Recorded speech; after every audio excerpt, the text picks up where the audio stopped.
Welcome to our Hong Kong Brief Show. I am your host, Jenny. Today, we're diving into some exciting news from around the world. First up, the UK is making big changes to its immigration system, aiming to tighten rules for skilled workers. The new policies will restrict visas to jobs that require a university degree and focus on sectors aligned with the country's industrial strategy. This move is part of the UK's effort to control migration levels, especially after the record surge in net migration last year, and to give the government more say over who enters the country. Next, we have a fascinating story from Tokyo.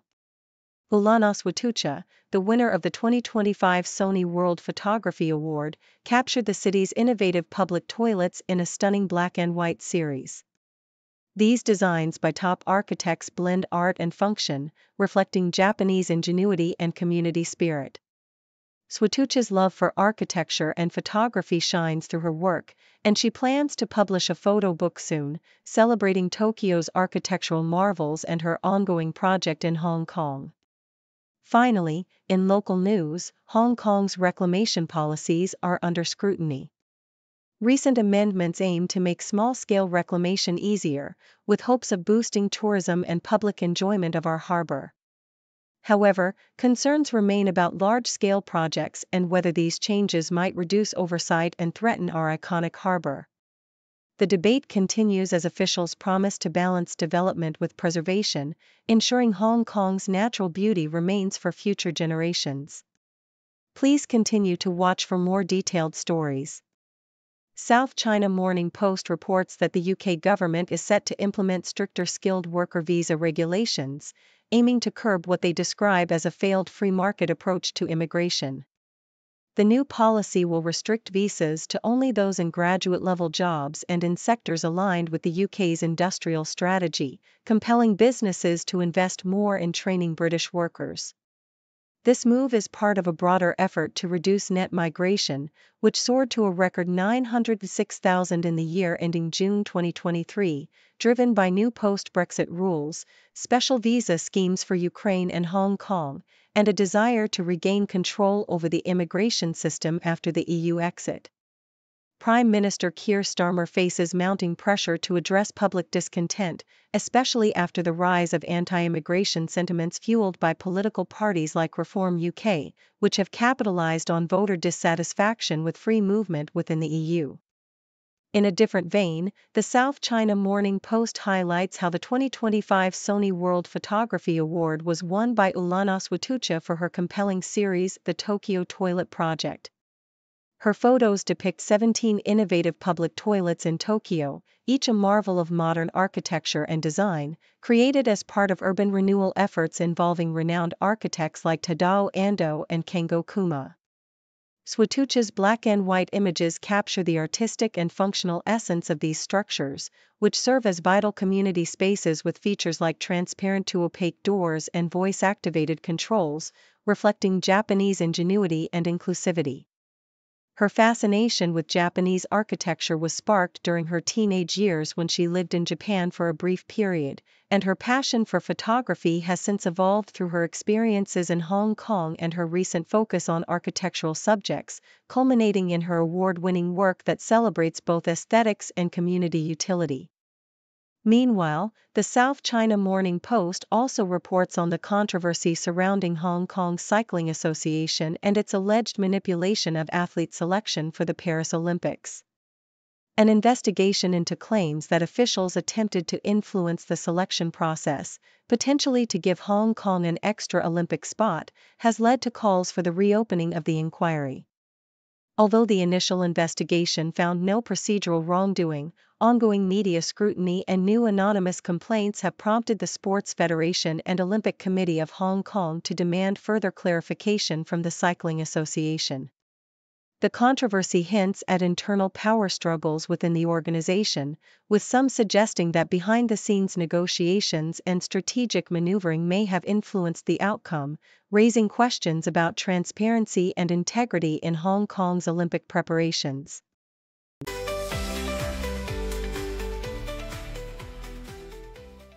South China Morning Post reports that Starbucks and Luckin Coffee are experiencing a resurgence in China by strategically targeting lower-tier cities.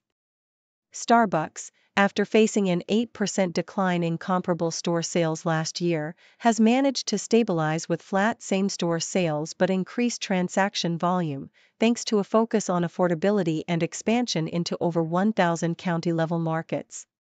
Meanwhile, Luckin has capitalized on the rising coffee culture in smaller cities, with a 41.2% rise in operating revenue and a significant expansion of 1,743 stores over the past year. Both brands are tapping into the burgeoning demand in second- and third-tier cities, where coffee consumption is growing rapidly, driven by a younger demographic eager for affordable options and new experiences. The industry's rapid growth, with over 66,920 new coffee shops opening across China last year, underscores the shifting landscape where lower-tier markets are becoming vital to the future of coffee consumption in China.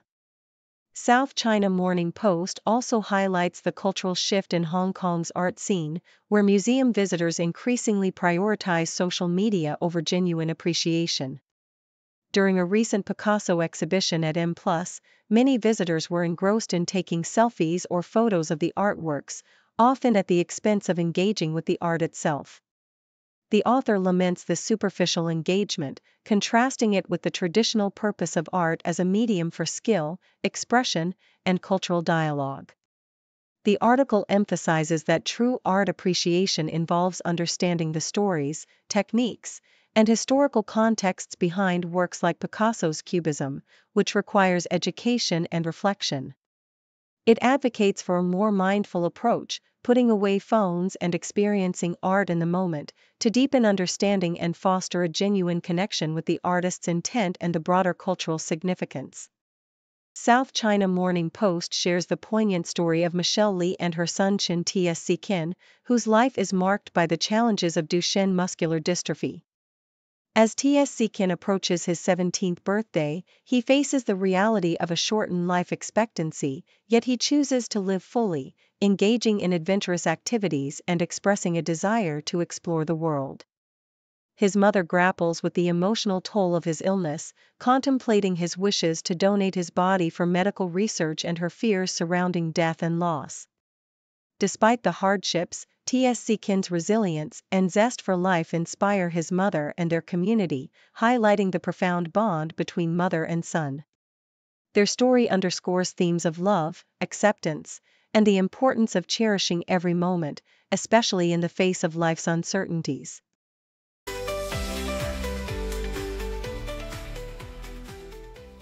The South China Morning Post vividly recounts the poignant journey of Dominica Yang, who, in 2012, began to notice her mother's subtle yet alarming changes, obsessively counting tablets, losing her sense of time, and speaking in cryptic codes. Yang's heartfelt memoir, My Mom Called Alzheimer's, offers an intimate diary-style narrative that captures the emotional roller coaster of caregiving. Through detailed descriptions of joyful moments, singing Elvis Presley, playing maracas, sharing tea, and heartbreaking episodes, violent outbursts, swallowing difficulties, memory lapses, Yang paints a vivid portrait of love, loyalty, and resilience. Her story emphasizes the importance of early intervention, maintaining routines, and cherishing every fleeting moment, while also advocating for professional support and community networks like Hong Kong's Brain Health Initiative. Her dedication underscores a universal truth: even in the face of devastating disease, the enduring bonds of love can shine through, offering hope and comfort to others walking the same difficult path. The SCMP opinion piece on the new Pope, Cardinal Robert Francis Prevost, paints him as a figure of gentle continuity and hope amid a turbulent world. His surprise election was met with a hush of anticipation, followed by cheers, as the crowd learned of his background as a missionary who has spent decades bridging cultures in Peru and the United States. Known for his soft-spoken demeanor, Prevost's experience with complex international issues, including China's delicate relationship with the Vatican, positions him as a potential catalyst for global peace and stability. His appointment signifies a desire for steady leadership rooted in humility and dialogue, echoing Pope Francis's legacy of compassion. As he steps into the role, there is cautious optimism that his gentle approach could counter divisiveness, inspire unity, and guide the Church toward a future focused on harmony and shared human values. Hong Kong's ongoing reclamation debate is a sobering reminder of the city's deep connection to its harbor, a symbol of its identity and natural beauty. The SCMP opinion highlights how, since the 19th century, reclamation has steadily narrowed the waters that once stretched majestically between Hong Kong Island and Kowloon. Recent amendments to laws now make small-scale reclamation easier, allowing for improved promenades, piers, and yacht moorings, which could enhance public enjoyment and tourism. However, the article warns that loosening restrictions must be approached with caution to prevent the erosion of legal protections, especially for large-scale projects. The delicate balance between development and conservation is crucial. The laws must be implemented thoughtfully to ensure that Hong Kong's iconic harbor remains accessible and protected for future generations, avoiding the peril of unchecked expansion that could irreversibly diminish its natural and cultural significance.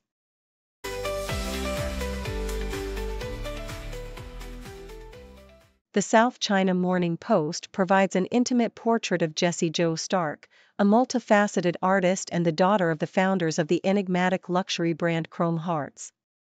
Stark, at 34, is not only an heiress to this exclusive fashion empire, whose stores operate like clandestine clubs with no online storefront, but also a talented musician whose sound blends Lana Del Rey's dreamy melodies with her own horrific hillbilly genre. Her musical influences are deeply rooted in her family's eclectic taste, shaped by her father's penchant for bizarre tunes, and her admiration for bands like the Cramps. Stark's close relationship with Cher, her godmother, has been instrumental in shaping her vocal talent, and her glamorous life as Bella Hadid's best friend and a muse for stars underscores her cultural prominence. Her romantic involvement with Youngblood, which began in 2021 and was celebrated publicly, ended recently in a reflection of personal growth, with Youngblood describing Stark as the love of his life before they parted ways for self-discovery. The ABC delves into the complex political landscape of the Philippines, where overseas Filipinos play a pivotal role in shaping the nation's future. For the first time, Filipinos abroad, over 1.2 million registered voters, can cast their ballots online, making voting more accessible for the diaspora, including in Australia, where community leaders like Grace Ginto advocate for greater political engagement. The upcoming midterm elections are a battleground for the country's deep-rooted familial and political rivalries, particularly between the Duterte and Marcos families. Despite Rodrigo Duterte's international criminal court charges and controversial legacy, his supporters remain steadfast, especially in Davao. Meanwhile, the election is also a referendum on Duterte's daughter, Sara, and her potential impeachment, as well as on foreign policy stances. Overseas Filipinos are increasingly vocal, with many emphasizing the importance of holding Duterte accountable and influencing the country's direction, highlighting a diaspora that is both politically aware and emotionally invested in the homeland's future. The South China Morning Post also highlights the private yet compelling relationship of Alexander Skarsgård and Tuva Novotny, a union that remains largely under the radar. Novotny, an accomplished actress and director with roots in Swedish and Czech film, has shared the screen with Natalie Portman and Julia Roberts, and has directed acclaimed films herself. Their relationship, which reportedly began in early 2022, became publicly known when they were photographed with their baby stroller in New York City. Skarsgård, famous for his roles in blockbuster hits like The Legend of Tarzan and Godzilla vs. Kong, has kept his personal life discreet, especially regarding his family. Their son, born in 2023, marks a new chapter in his life, after a history of high-profile relationships with actresses such as Amanda Seyfried and Charlize Theron. Both Skarsgård and Novotny's shared desire for privacy reflects their commitment to shielding their personal lives from the limelight, even as their careers continue to flourish on the global stage.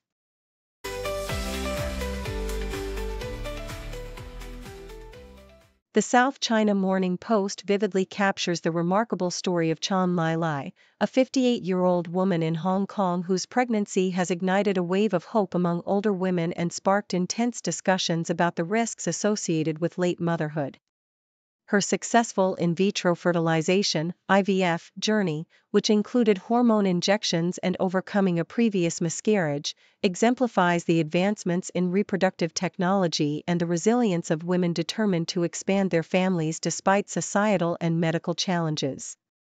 Her decision was motivated by her elder daughter's desire for a sibling, and her story has resonated widely, inspiring many women to pursue their own dreams of motherhood, even as experts highlight the significant health risks, such as preeclampsia and increased miscarriage rates, that come with advanced maternal age. The data reveals a rising median age for new mothers in Hong Kong, with over 10% of women over 40 giving birth, underscoring a societal shift where age is increasingly less of a barrier but still accompanied by heightened medical risks. Meanwhile, the South China Morning Post also reports on Hong Kong tycoon Li Ka-shing's rare public appearance at Kai Tak Stadium, where he attended a concert in a wheelchair, declining questions about his company's controversial Panama Canal port deal. The 96-year-old billionaire's silent presence contrasted sharply with the media's curiosity about his business dealings, including the sale of overseas port assets to a BlackRock-led consortium. His companion, Selina Chow, clarified that Li had retired, marking a subdued chapter in the life of one of Asia's most influential figures. This event, set against the backdrop of his recent donation of ultrasound machines for cancer treatment, underscores the quiet dignity and enduring influence of Li Ka-shing's legacy, even as the public remains eager for insights into his business maneuvers, which continue to shape Hong Kong's economic landscape. The South China Morning Post also delves into the surprisingly common yet often overlooked issue of in-flight drink mix-ups, exemplified by a recent incident where Cathay Pacific served white wine to a 3-year-old child in business class. The mistake, attributed to crew inexperience and the logistical chaos of tray service, raises concerns about passenger safety and airline procedures. Experts emphasize that such errors, including confusing Perrier with regular water or Coke Zero with Diet Coke, can pose health risks, especially for passengers with allergies or sensitivities. Practical advice from medical professionals suggests that passengers should be vigilant by noting allergies and carrying necessary medications, including adrenaline autoinjectors. Airlines, meanwhile, are scrutinized for their staffing and training practices, as many new crew members lack sufficient experience, increasing the likelihood of errors. This incident highlights the need for heightened awareness and better protocols to safeguard passenger health amid the complexities of in-flight service.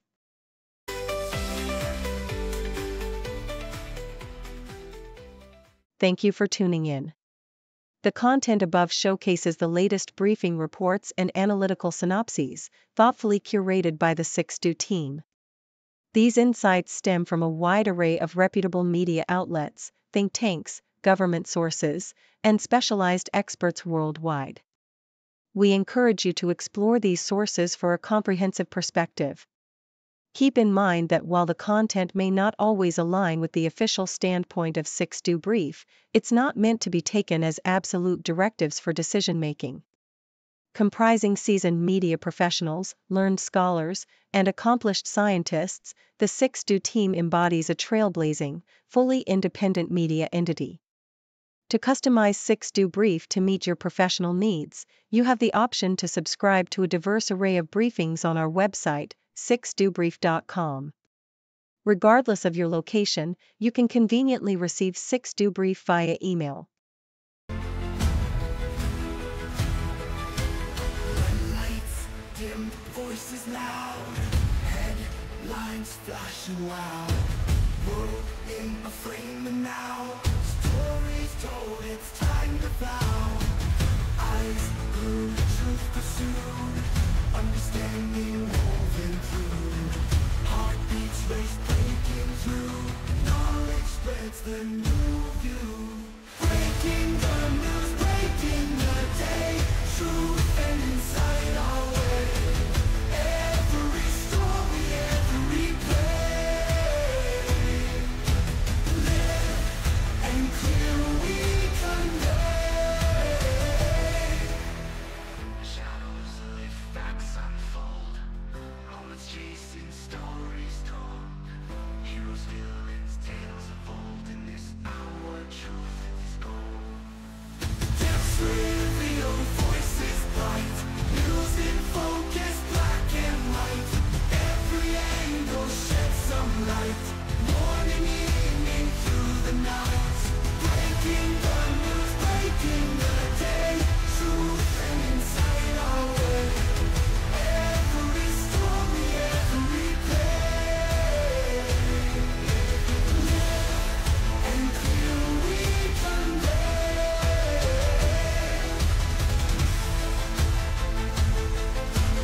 breaking the day, truth and insight our way.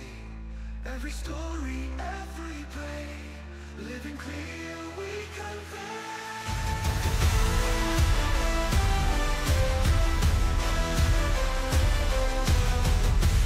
Every story, every play, and clear we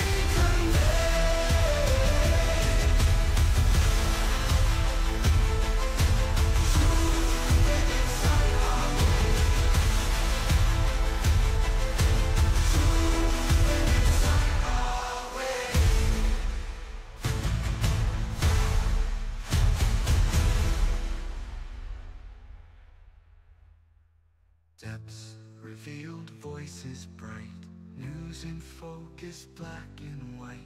Every angle sheds some light.